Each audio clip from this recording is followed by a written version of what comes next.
Welcome to the School of Population Health in Perspective seminar series. I'm Rebecca Ivers, Head of the School of Population Health here at UNSW, and I'm delighted to welcome you all to this very important topical panel discussion. I'm coming to you today from the land of the Gadigal Wangal people in Sydney, Australia, and I'd like to acknowledge the traditional owners of all the lands we meet on today, pay my respect to elders past, present and future, and acknowledge the strength and richness of the most ancient and enduring culture on the planet. Today, you'll hear from a powerful array of speakers from across the globe talking on vaccine equity. As we stumble through this COVID-ridden landscape and find a pathway out, there are many people who've been left behind. Today, we'll seek to explore how we better address this and develop pathways to health for everyone. We have a very strong focus on health systems and on equity here in the school, and the issue of vaccine equity is one of the most pressing global issues the world has to deal with.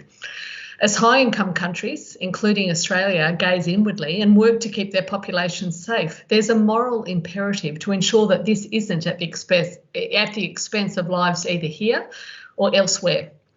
I'll now hand over to our chair, Dr. Augustine Asante, Director of the Master of Global Health Program here at UNSW. Augustine is a health economist with years of experience researching in the areas of health, financing, equity and health systems in low and middle income countries. He's worked extensively in the Asia Pacific region and sub-Saharan Africa, evaluating complex health systems interventions, including assessing the impact of health financing and human resources for health reforms on equity of access to health services. Over to you, Kojo, and welcome to everyone. Thank you, Rebecca. Welcome, everyone. COVID-19 continues to wreak havoc across the globe. The Delta variant has become entrenched in many communities and poses significant challenge to our health systems, and the global economy. After more than 1.5 years of battling this virus, it has become abundantly clear that vaccination provides the only path back to a normal life. Well, if there is anything that can be described as normal life in this day and age. But this is why vaccine equity is such an important and topical issue, especially for millions of people in low and middle income countries who do not have access to a COVID vaccine. We are lucky today to have 4 leading global health experts to share their perspectives on the COVID vaccine rollout and the implications of a global failure to achieve vaccine equity. Please join me in welcoming our panelists. Dr. Kilbertini, Executive Director of the Africa Population and Health Research Center, a leading Africa-based, African-led international research institution. She was formerly the Director of Research and has served the APHRC in several leadership roles over the past decade. Catherine is an epidemiologist and alumnus of the University of Heidelberg, where she completed her PhD. She is currently the co-editor-in-chief of the PLOS Global Public Health Journal. Next is Professor Vivek Jha, Executive Director of the George Institute, India, and Chair of Global Kidney Health in the Faculty of Medicine at Imperial College in London. He is also a conjunct professor of medicine here at UNSW Sydney and the immediate past president of the International Society of Nephrology. Professor Jha's research experience and interests include understanding the health and societal impact of non-communicable diseases globally, especially kidney disease. Professor Hasbullah Tabrani is Chief of Party, USAID and Ministry of Health Financing Activity in Indonesia, and Chairman of the Indonesian Health Economics Association. He was a professor and former Dean of the School of Public Health, University of Indonesia. He has a medical degree from University of Indonesia, a Master of Public Health, and a Doctor of Public Health degrees from the University of California, Berkeley. Professor Tabrani was the key person in developing the Indonesian National Health Insurance Scheme, the JKN. Last but not the least is Professor William Pomart. Director of the Papua New Guinea Institute of Medical Research, the country's leading academic research institute. He's a public health researcher with training in immunology and is leading the current diagnosis response of COVID-19 for Papua New Guinea. His major research interests include understanding the protective immunity to infectious diseases among children. He completed his PhD in vaccine and mucosal immunology at the University of Western Australia. He has an adjunct professorial appointment here at UNSW Sydney. Once again, a very big welcome to all our panelists. At this stage, I would like to introduce Associate Professor Anita Haywood, who is the moderator of today's event. Anita is an infectious diseases epidemiologist here at School of Population Health, UNSW Sydney. She leads a program of research aimed at understanding immunization gaps in at-risk populations. Over to you, Anita. Thanks, Augustine. And thank you to all of our panelists for joining us today. So each of our panelists will be giving a short presentation and we'll be leaving questions for the panel to the end of today's session. So before we hear from our panelists, I'd like to just let our audience know that you can ask questions of the panelists by typing your questions into the chat. And I'd also like to thank our audience members who submitted questions during registration. And so we'll do our best to try and get to all of the questions that you asked throughout today's session. So without further delay, I'd like to ask our first speaker, Dr. Catherine Kovutangi, to present. So thank you, Catherine. So I believe we are on the first slide, which talks about COVID vaccine inequity and a thin line. And I chose a thin line because from where I sit, speaking from an African country in Eastern Africa, we think that the inequity is so gross that there's a thin line between inequity and vaccine apartheid, which I'll talk about towards the end of my presentation. Next slide, please. So this is a quote from Dr. Tedros, the Director General of the World Health Organization, who says that vaccine inequity is currently the world's biggest obstacle to ending this pandemic. And of course, the pandemic requires many interventions, but really vaccine inequity right now is the biggest obstacle. So before talking about what vaccine inequity is looking like in Africa, next slide, please. I just wanted to show you how the pandemic is evolving in different African countries. So by now, there should be a slide that talks about COVID-19 cases in selected African countries. And on the left hand of the panel are 2 East African countries. I'm from Uganda, but I live in Kenya, so I picked those 2 countries. And then in the middle, we have 2 countries from Southern Africa. And then on the right, we have Senegal, which is in Western Africa, and Rwanda, which is also East African and one of our neighbors. And what is evident from this slide is that all the many African countries are experiencing either second or third or fourth waves. Kenya is at the end of the 4th wave. Namibia has just ended its 3rd wave, which was much worse than the previous 2. The same with South Africa, the same with Senegal. And the pattern is really waves that are just as bad as the previous ones, or waves that are worse than the previous ones. So Uganda has just come out of a really, what I would call a brutal 2nd wave in terms of cases, but also in terms of death. And the next slide, please, shows how the number of deaths have panned out in these same countries. So by now, there should be a slide that talks about the COVID-19 death, and it's the same countries. And what we see, for instance, from Uganda is a first wave that hardly registered in terms of the number of deaths, and then a second wave that was many, many times over, many times worse when it came to the number of deaths per million. But one thing which is striking is that when you look at the number of deaths per million, they're still relatively low. Most of them are single digits, with the exception of Namibia, which is in the middle panel, where they reached about 30 deaths per million, which compared to other parts of the world is relatively low. So overall, much as this is happening in Africa, there are lots of caveats around the numbers of cases based on the low detection rates, low testing rates, and so also the late diagnosis or access to healthcare services. So even as these numbers look low, there are caveats around how accurate they are. And it could be that they're just a fraction of the true picture of what COVID-19 has been in Africa. So the next slide, please. This is looking at what's happening with regards to COVID-19 vaccines in Africa and the global context.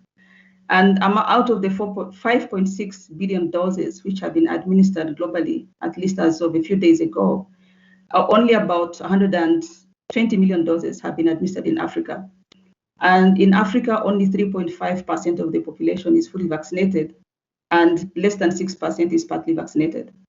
And compared to the rest of the world, where at least 30% of the population is fully vaccinated, with 42% partially vaccinated. So, this is one dimension of inequity, which shows that compared to other regions of the world, Africa is really, really lagging behind. And perhaps it could be the region that is lagging behind the most compared to any other region of the world. Next slide, please. So this is a slide that shows one dimension of vaccine inequity. I've just said that from my previous slide. And really what this slide is showing us is that while access has accelerated in high-income countries over time, the trend in low-income countries has hardly shifted.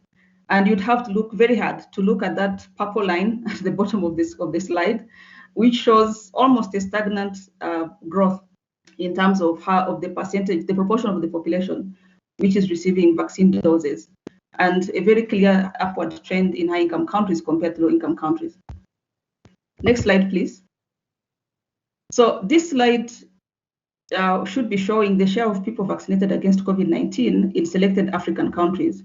And these African countries are ranked based on the country which has the highest proportion of vaccinated people, which is the Seychelles. And then we capped it at the number of countries which have at least 2% of their population with a single dose. So in this slide, the number of countries which are there, those are the only countries in Africa which have at least 2% of the population partially vaccinated. Only 15 countries have more than 5% of their population fully vaccinated. Only 20 countries have 5% partially vaccinated, 31 countries more than 2% partially vaccinated. And so inequity comes in different forms because the higher vaccine coverage is correlated with income grouping. And the countries in the top part of this bar are largely middle-income countries, but they're also countries which are able to strike bilateral deals with vaccine manufacturers, especially the Chinese and the Russian vaccines, and who are not wholly reliant on the COVAX initiative. And so what we see are also differentials in access, but they're also relatively rich countries, very touristic. So they were able to put a stop to the COVID-19 pandemic by highly vaccinating the population on top of many other measures. The next slide shows inequity in other forms, but just giving some additional detail, showing that in Africa right now, about 2.9% of the population is fully vaccinated, and some countries have received no vaccine. So even as we see these countries which have vaccinated at least 2% of their population partially, there are 2 countries in Africa which have received 0 doses, but no single country can say they've received enough doses. And many have not received their second round allocation on time. And so it has completely disrupted their vaccination programs. Countries had to put on hold for weeks their vaccination programs because vaccines were not coming. And when they're coming in bits and pieces, this donation here, that donation there, which has completely messed up how countries are able to roll out their vaccination programs. This is an interesting slide about vaccine affordability, showing that high-income countries will only need to increase their healthcare expenditure by 0.8% to achieve a coverage of 70%, while low-income countries have to increase their healthcare expenditure by almost 60%, which is astounding, but also raises the question of where we expect this 56 or 57% of the increase in healthcare expenditure to come from. Next slide. At this point, I think you should be on slide number 10, and that's the cost of achieving herd immunity. Interesting estimates again from the UNDP showing how much it will cost to achieve herd immunity, assuming that many countries are able to vaccinate 20% of their population in 2021, and then the rest of their population in 2020. 9.5 billion needed for vaccines themselves, and then other billions of dollars needed for the service delivery elements of the vaccine coverage. Next slide. So the question is whether we are in the era of vaccine inequity or vaccine apartheid. And at the bottom of my slide on the right is a quote from the President of South Africa, who says that the situation in which populations of advanced rich countries are safely inoculated, while millions in poorer countries die in the queue would be tantamount to vaccine apartheid. And so some initiatives have started with stated equity goals, and the COVAX is one of them. But in the end, they ended up with partial equality, and the current reality really goes beyond simple inequity. This is my last slide. Next slide, please. And the theme for this talk was whether vaccine equity is achievable. And what I would say is that the current world order does not support equity, because the goal of any society should be justice, fixing the system to offer equal access to tools and opportunities. So equity has failed. We've not even availed tools to identify and address inequality, and it will continue to fail because preserving the power differentials by rich countries has been prioritized over equity and justice. So in sum, I think the answer is no, and I hope to hear from my colleagues and fellow panelists about what the situation is like in other parts of the world. Thank you very much. Thank you so much, Catherine. Definitely set the scene for our talks today. So next I'd like to invite Professor Vivek Jha to present. So handing over to you, Vivek. Thank you. Thank you, Catherine. And there is going to be some overlap between what Catherine just presented and what I'm going to show. And I think there might be some overlap in what other speakers are going to show as well. And so this is what you already saw. So this is perhaps the answer to Rebecca's first question as to how will we achieve vaccine equity. Vaccine equity will mean taking that box away from beneath the feet of the big guy and putting it in, beneath the feet of the little guy there. So that's what is more important for us to do as the world, rather than to just make sure that we say that we have given the same thing to everyone. That's not how equity works. Equity is not the same as equality. So we are not just giving an equal chance to everyone. Can I go to the next slide, please? Equity has often been framed in moral terms, and as Antonio Guterres, the UN Secretary General, and other world leaders have framed it as vaccine equity being the biggest moral test for global community. But I would like to present to you that it is not just a moral threat. Next slide, please. It really is a survival, an issue of survival and an issue of health. And this is something that Dr. David Foster said, who's a former Sydney Sider, but now in the University of Oxford. And he says that herd immunity will be harder to achieve than we first thought. And Catherine presented the figure of 70%, which was before we had the Delta variant. We now have Delta, and the rules of the game have changed. Now it is thought that we need perhaps to achieve 90% immunity, and that it would take only a small 10% of the world population to remain unvaccinated to provide a big enough pool for the virus to circulate. And if this virus continues to circulate and spread like wildfire in the global south, it will mutate again and again. It is bound to happen. Viruses will be viruses. And there is no way that we can escape from this fact. This is just a medical fact and not a moral issue. Next slide, please. And so what it means, and again, this is a quote that we have heard again and again many times, it is not over until it is over everywhere. But currently, the rich countries are monopolizing vaccine supplies. That is something which again has become clear from what Catherine showed. And next slide. And this is again a version of the same data that you show that high-income countries have been racing away with the number of vaccine doses administered, followed by upper middle-income countries, lower middle-income countries. And the line of the low-income countries is not even visible because it is hugging the x-axis there. And so therefore it is really invisible at all. And so therefore what it means is that the world is following a vaccination strategy that doesn't combat inequity. And as a result, it is further entrenching inequities, really, and that's something that should concern the global community, health community altogether. Next slide, which shows us the number of people in high-income countries who have been vaccinated. So 1 of every 2 people in high-income countries have received at least one dose of a vaccine. But in low-income countries, 1 in 38 have been vaccinated with at least one dose. So that's something which should again concern us all. And this is not concerned just because it's an academic exercise and we as humans are concerned about the plight of other humans. It is going to come back and affect all of us sooner or later.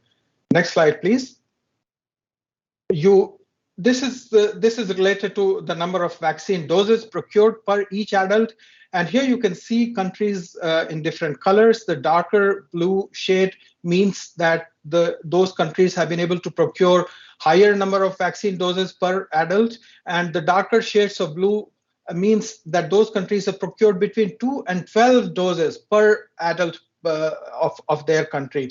And the size of the bubble is the number of new cases in those countries. And you can see that Australia, North America, Canada, Western European countries have more than enough doses. So they have hoarded doses far in excess of what they need. Whereas you can see the African continent and large parts of Asia are very light. Next slide, please, which means that they don't have enough vaccine doses. You saw this slide already. Affordability is a huge issue, which means that we need to share our wealth. And when we had the G7 summit a few weeks ago, those G7 countries made a symbolic gesture of offering 1 billion doses, which is nothing compared to the demand or the requirement that exists around the world. Next slide, please. And here you see the cost of vaccination and a percentage of GDP of these countries. And again, you can see the countries in Africa, South Asia, Southeast Asia, which concerns us as the part of the world that we all represent and are speaking from in this panel. The cost of vaccination as percentage of GDP is so high that for many countries it is several folds of their GDPs, and they're just not going to be able to afford it until they receive assistance. And that assistance was supposed to be provided by a number of mechanisms. Next slide, please. This global risk sharing mechanism, I'm sorry that the slide doesn't appear as it was intended to. So this is called COVAX, which is a global risk sharing mechanism for pooled procurement and equitable distribution of COVID-19 vaccines.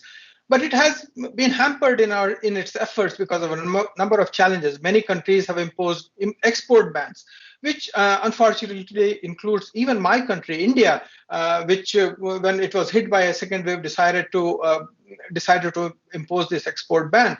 Many countries struck bilateral deals between manufacturers and countries, and these are high-income countries, so that manufacturers, rather than sourcing their vaccine supplies through COVAX, actually directly sold their vaccines to these countries. There have been challenges in production scale-ups, and there have been regulatory filing delays, which have hampered the functioning of COVAX. Next slide, please. So, as a result of the AIM's 2 billion doses, which were projected to be delivered this year by COVAX, it has shipped only 251 million. And remember, the goal of COVAX was only to vaccinate 20% of the world population, which is far less than the 90% which we need to get to achieve close to herd immunity. So we know that 24 vaccines have been approved for use by at least one national or national regulatory authority. 18.7 billion doses have been secured globally by COVAX, but only 251 million doses have been shipped through COVAX to 141 countries. And what's important is that COVAX was meant to help low-resource countries, but many of the supplies through COVAX have actually gone to developed countries, including UK, Canada, Australia, and New Zealand, which is contrary to the principles of COVAX. Next slide, please. So vaccine equity is actually undermining global economic recovery. And we know that vaccines work against poverty and conflict by also giving children the same life chances when access is inequitable. And as I said before, a vaccination strategy that doesn't combat inequities stands to further entrench them. So what we need is acceleration in scaling up manufacturing and sharing enough vaccine dosage. And the countries that are not able to inoculate 60% of their populations will lose a huge $2.3 million in the next 3 years or so. Next slide, please. But we have a few things that we can do, to achieve success. We need to establish the right kind of partnerships, not the kind of sneaky backdoor partnerships that many countries have done so. Mutual trust needs to be established to promote vaccine awareness and uptake. We need to identify and reach vulnerable populations. And this is true not only across different countries, but even within countries. For example, in my country, like India, there are many vulnerable people. We need to simplify registration procedures rather than depend on digital procedures, which will disenfranchise many populations which are not digitally literate. We need to leverage data to predict behavior. People should be allowed to just walk into a vaccination facility and get workforce.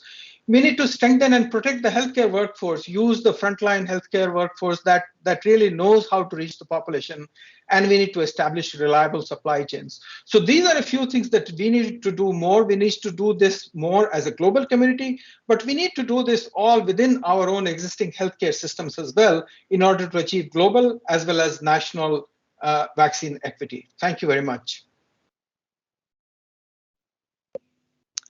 Thank you, Vivek. Our next presenter is Professor Hasbullah Thrabani. So I ask Hasbullah to join us now. Yes, thank you very much. Good afternoon, or maybe good morning, depending on where you are. I'm going to present the case of Indonesia. Indonesia, one of ASEAN countries in the middle. Two countries here in ASEAN are scattered across many islands, Indonesia and Philippines. Next slide.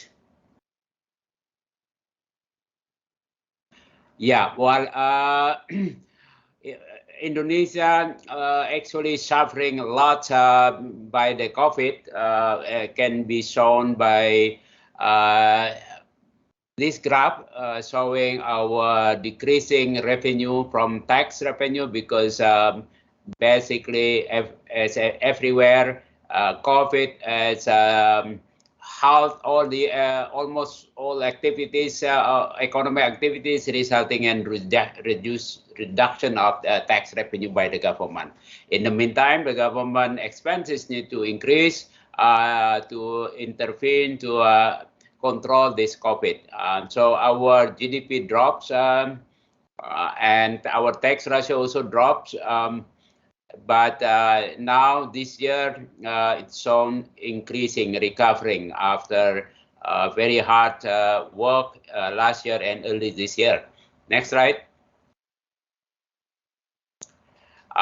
Because of the tough to control and a lot of losses in terms of economic, the government's very seriously looking at the option to vaccinate at least 70% of the population by the end of this 2022. This is a picture of President yesterday.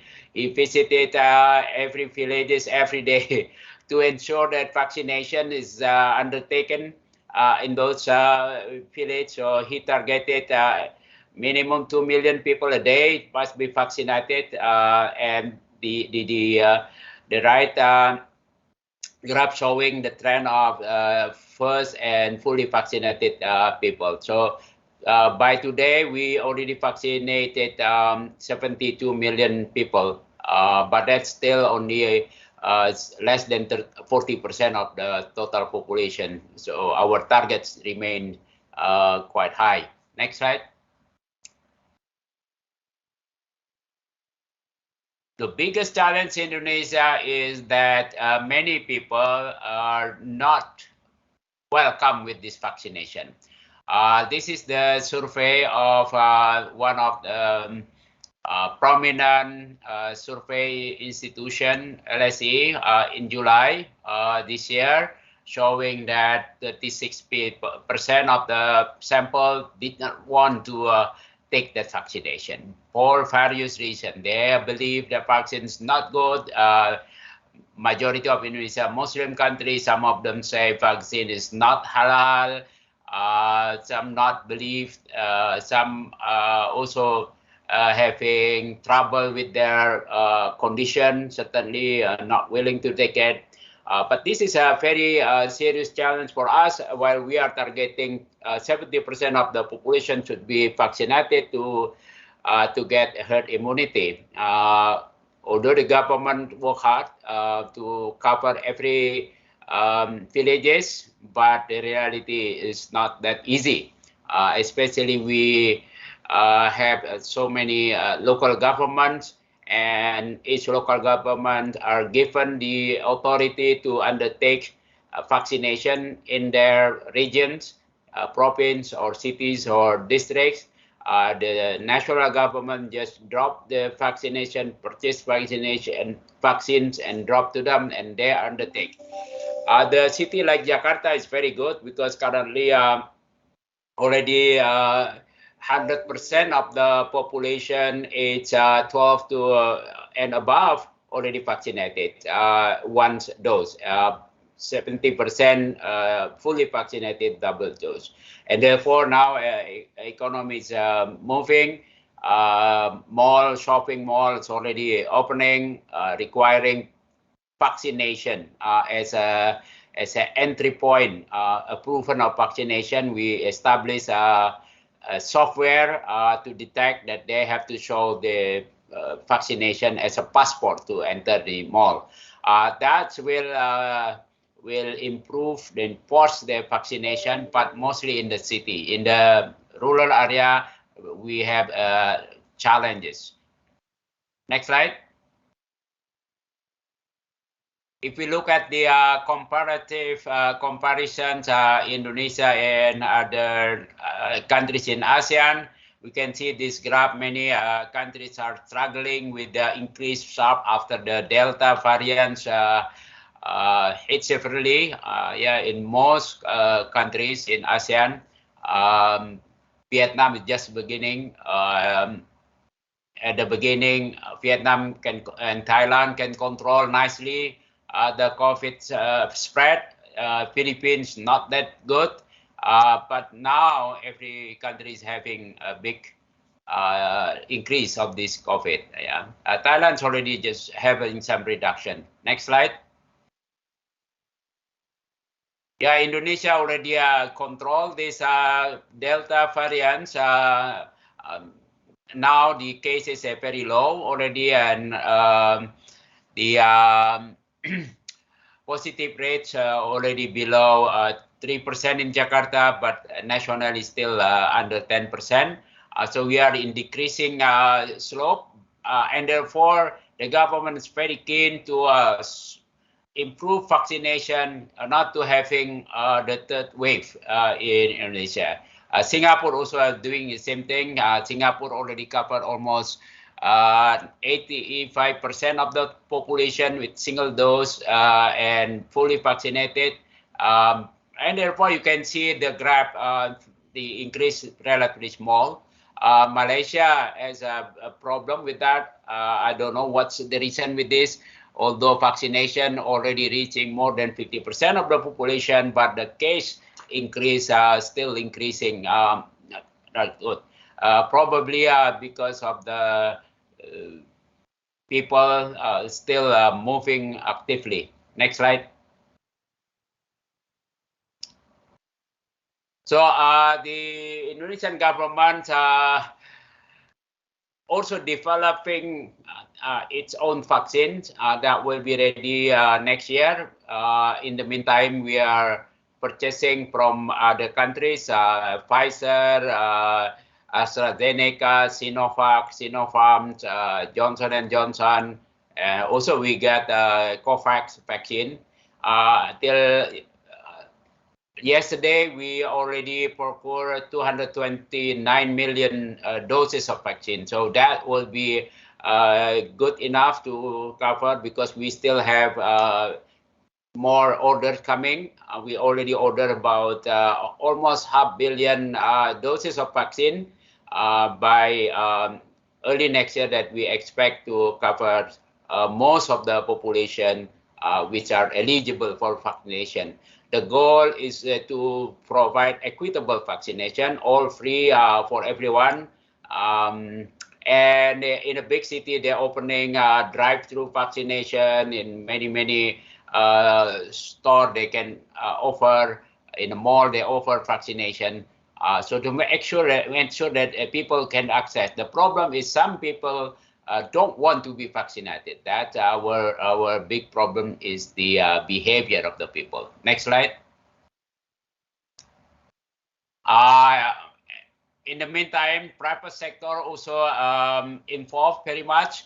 This is just indicator that Daily News Compass developing the index of how local government handling the vaccination and COVID, just to stimulate the competition among local government. This is a province level. Next slide. The government committed to improve budget. So as you can see here, the government is willing to allow the deficit up to 6% of the GDP last year, and this year still also 5% of GDP. This is a new one, but the government has to do it with borrowing money from people and from others to ensure that there is enough money to cover vaccination and to control COVID up to the 2022. This is the budget that the government proposed. Next slide. I think I'll be finishing. So this is a COVID budget, the orange one, that increasing this year very much compared to previous year. This is Indonesian rupiah, trillion Indonesian rupiah. Next. Yeah, that's conclusion is that we are trying hard to ensure equitable vaccination across different regions in the countries, but we are facing a huge challenge, although the government has a commitment, but if we are not achieved, then we are afraid that our economic growth will be also contracting. Thank you very much. Thank you, Hasbullah. So our last presenter is Professor William Pommet, Papua New Guinea, our closest neighbour. So I just ask William to please present. Thank you. Thank you. Thank you for the opportunity to please present figures from Papua New Guinea and on COVID-19 and is equity achievable. Next slide, please. So Papua New Guinea has probably, unlike many other countries, not suffered as much. To date, we have about 18,000 positive cases, of which 17,000 have already recovered. And of that, we have about 194 deaths that are recorded. We know that there might be many more deaths that we are not recording well. But as you can see from the graph on the left, we had a first surge in last year in August, around August, September of 2020. And earlier this year, we had a bigger surge, second surge of COVID. And currently, to the far right of the graph, you'll see a small surge, and we're currently seeing that there might be a third surge on its way. And currently here where I'm working in Goroka, there's already a report of beds already being fully occupied in the hospital. Next slide, please. So what are the main challenges in rolling out the vaccine in Papua New Guinea? And as you can see from the newspaper clips that I put on the pictures, there's currently people complaining about having a vaccine passport to go to work. And much of that is because of the misinformation that is going around. And much of the misinformation is perpetrated by leaders within the health sector, leaders within educated Papua New Guineans who are going ahead and misinforming people. And therefore, this has led to vaccine hesitancy. So there's a lot of vaccine hesitancy among educated plus the rural population, who obviously get the information from people who are educated. So it's a big problem that we have at the moment. And so hopefully later on in this conversation, we'll talk a little bit more about vaccine hesitancy and this problem of ensuring that if you want to have a job, you get a jab first, something that the legal entities here in Papua New Guinea are looking at. And I guess one of the main challenges as well is that in Papua New Guinea, when the vaccine comes, it's concentrated in the capital. Sometimes they forget those of us who are in the province, as well as availability, and something that all our speakers on this panel have spoken about earlier.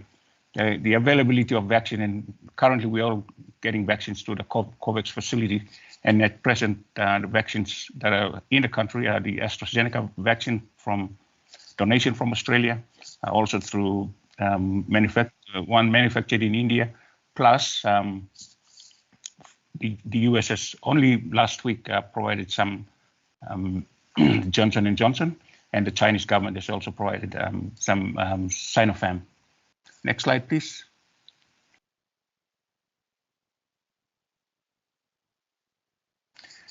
So in order to try and allay some of the fears around vaccine hesitancy, the department and the government here have looked at ensuring that leaders in the churches or in the religion space, in spotting heroes, all of that have some say in this Sleeves Up campaign that the health department is currently rolling out. And so in this picture, you can see that this whole people that are now rolling out the Sleeves Up campaign to try and alleviate the vaccine hesitancy.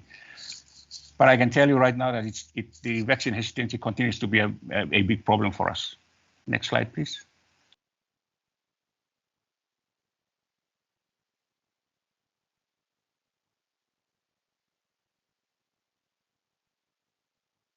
So what are the main challenges in securing vaccine at the national level?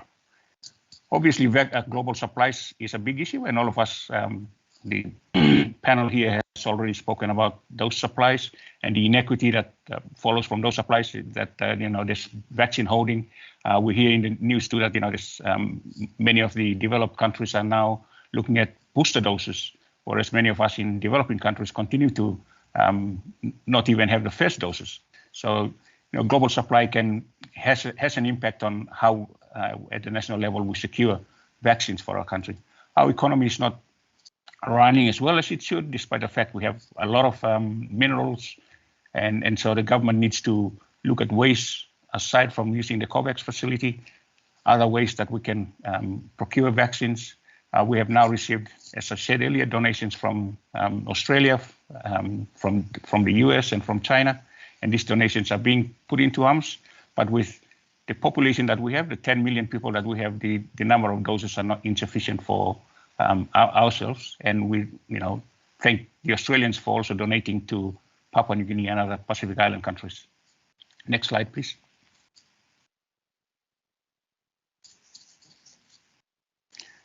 And one of the main problems with vaccine distribution within PNG is that the health workers themselves don't believe in the vaccine or in whether the virus is real or not. And so that's part of the problem. And so if they're not going and getting vaccinated, then how do we convince others to go and get vaccinated? So we need our campaign to get people to be vaccinated needs to start at the health worker level. And from there, the vaccine gets distributed to the other first frontline workers like the police, security guards, people at the airports, people in hotels, and so on. And one of the problems with distribution is that 80% of our population live in rural areas. And in many of those rural areas, health facilities there are quite poor. And so you need things like electricity to maintain freezers to support the vaccine. You'll need logistical support for all of these areas to get the vaccine into arms. And because a lot of people are healthy, they ask the question, why should I get vaccinated if I am healthy? So advocacy again becomes a central role in trying to ensure that there's equitable distribution of vaccine across the country. Thank you. Next slide, please. So if the implication for global failure to achieve inequality is that, it won't be only about COVID, it will be about other health problems that we have as well. And that if we don't have equity for vaccination, all the other medicines will have a problem with. and so our health system will suffer. The COVID itself is impacting on other diseases, for example, malaria or pneumonia and other infectious diseases, tuberculosis, HIV. And so if there's a failure, there's obviously going to be, that impact is going to be on other diseases, plus it's going to be an economic disaster for Papua New Guinea. And so for us, like Catherine said earlier, I think achieving vaccine equity is really not possible. Next slide, please. So this is looking at what sort of rural areas that we have, and you can see on the left of your screen is the health facility. That's how poor it can get, and so to get to that health facility, how do you then maintain vaccines? In order to get to the health facility, you got to go through rural areas, and so part of our problem is logistical challenges to bring the vaccine, which something like Pfizer or all of the vaccines require refrigeration. How do you get it from the main ports to the people who need the vaccine? So with that, thank you very much, everyone. I think, like Catherine said earlier, vaccine equity might not be possible if we continue in the way we are at the moment. Thank you very much. Thank you, William, and thank you to all our panelists for your excellent presentations, really thought-provoking and all highlighting where the inequities are already there in terms of distribution of our COVID-19 vaccines. So now we've come to the part of the session where we go to a Q&A. And so I'd like to first start by asking each of you a question related to your presentation, starting with you, Catherine. So you're part of the African Population and Health Research Centre. So my question for you is, what role do you think these think tanks such as that centre have in steering the discourse around access to vaccines in the African region? So I think, as you've heard from other presentations, equity manifests in different ways.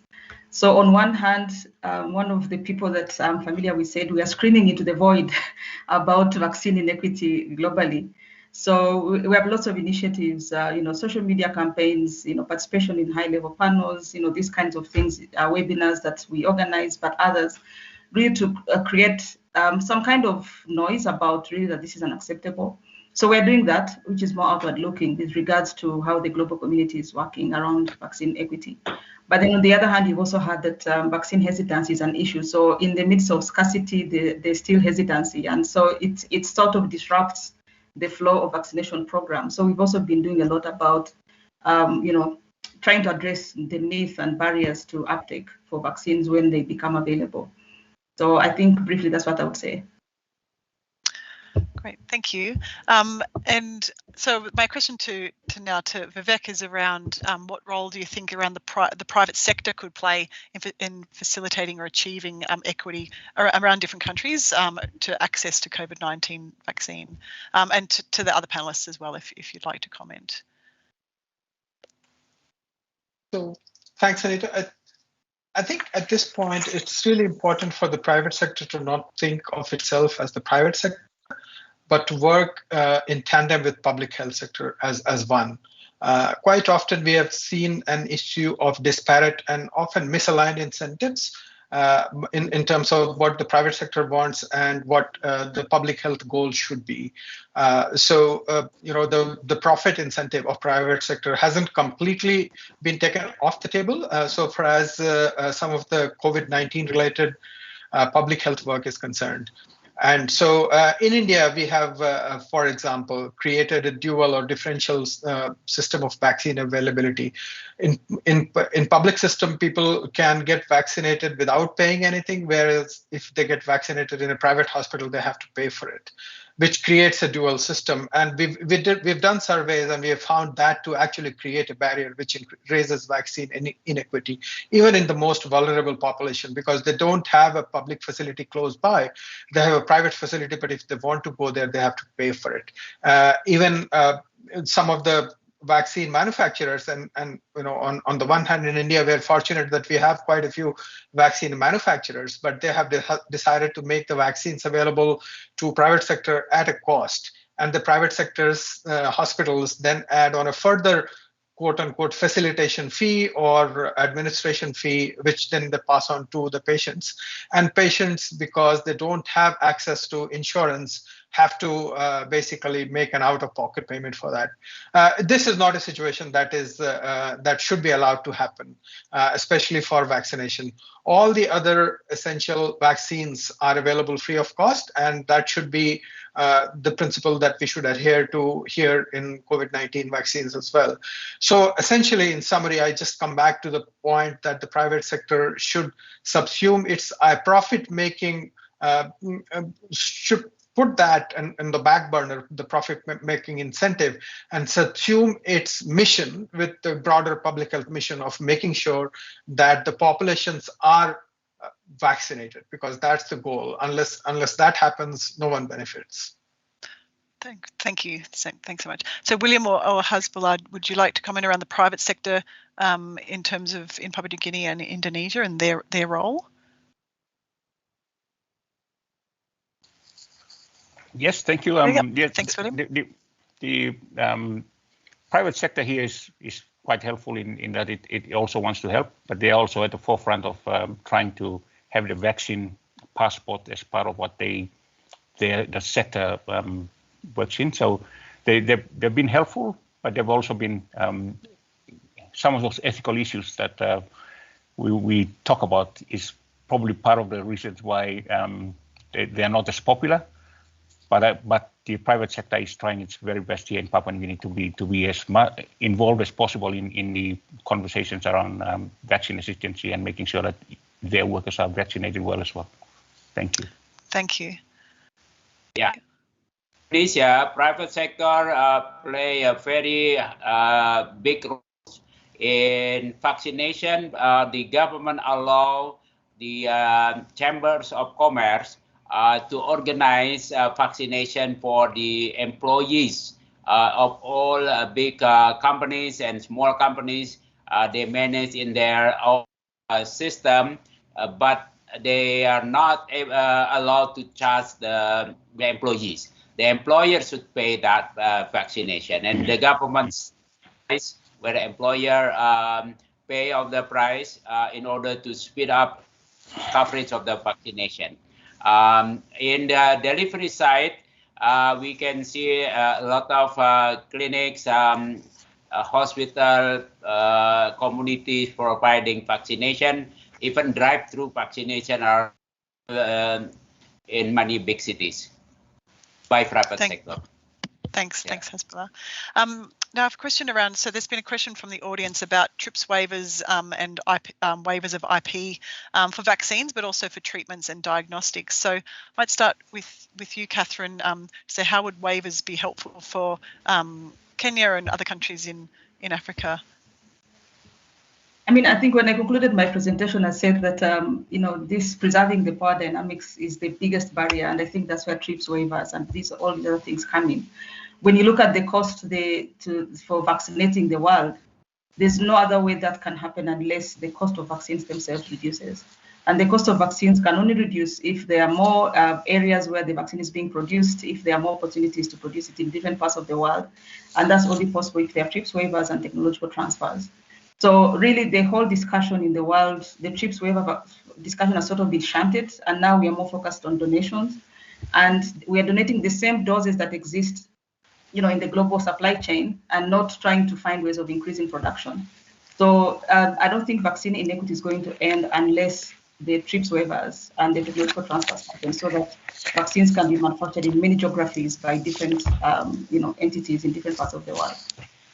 Thanks, Catherine. I might move to you now, Vivek, because India was in a difficult situation where, with the big wave that happened recently, deciding to move some of the vaccines that were developed for the low and middle income countries to their own citizens. And so that puts India and other big manufacturers for the global south in a difficult situation. So would you like to comment on how India is sort of managing that moral dilemma of keeping vaccines for themselves, for their citizens, and distributing it globally?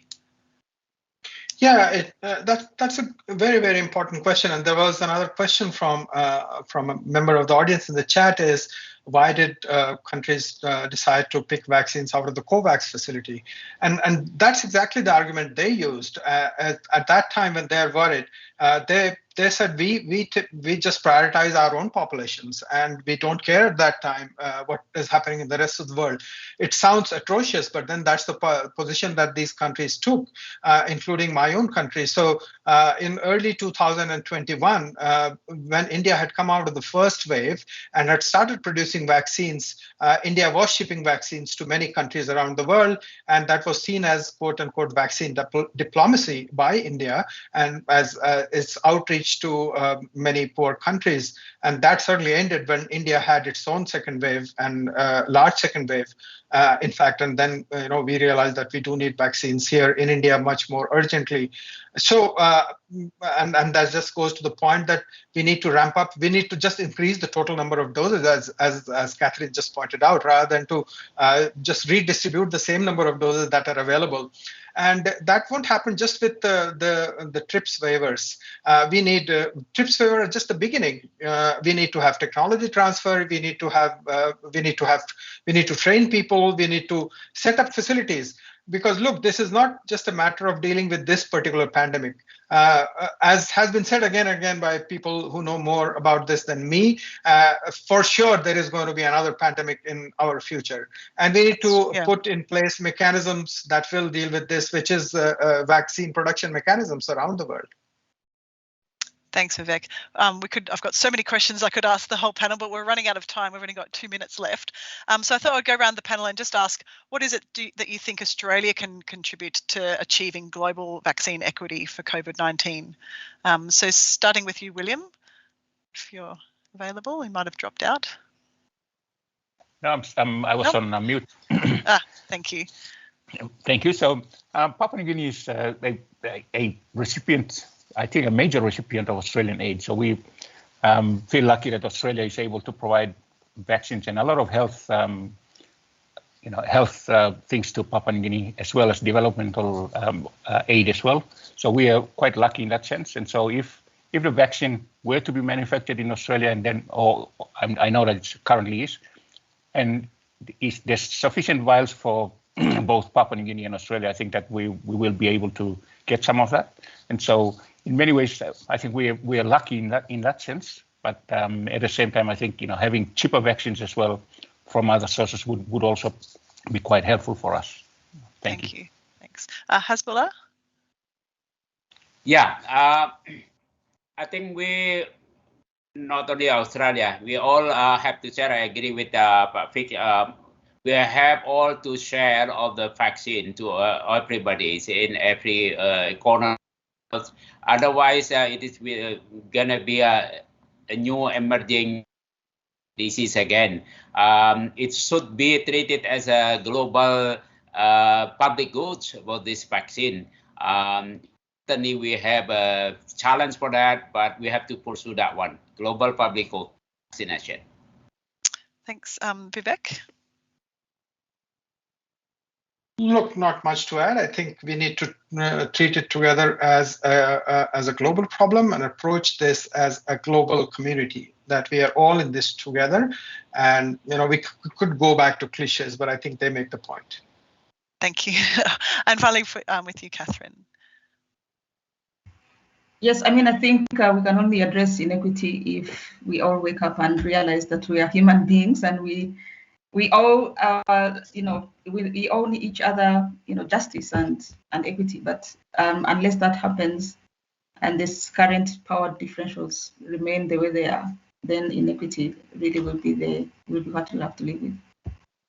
Thank you. That's a good way to end the session. Unfortunately, that's all the time we have. I could spend another hour asking questions because you've raised so many really important issues. But I'd like to thank all of you, our 4 panelists, for joining us today, and to thank the audience for your questions in the chat as well. Unfortunately, we couldn't get to all of them. And just thank you to Kojo and our team at the school for organising today's session, particularly Maya and Ramesh, Ravit, Michelle, and Anil. And for those of you who are interested, our next event will be publicised soon. So thank you very much, everyone, and wish you all a pleasant evening or afternoon or whatever morning for you, Catherine. So thank you, everyone. Thank you very much. Thank you. Thank you very much. Bye-bye. Thank you. Bye-bye.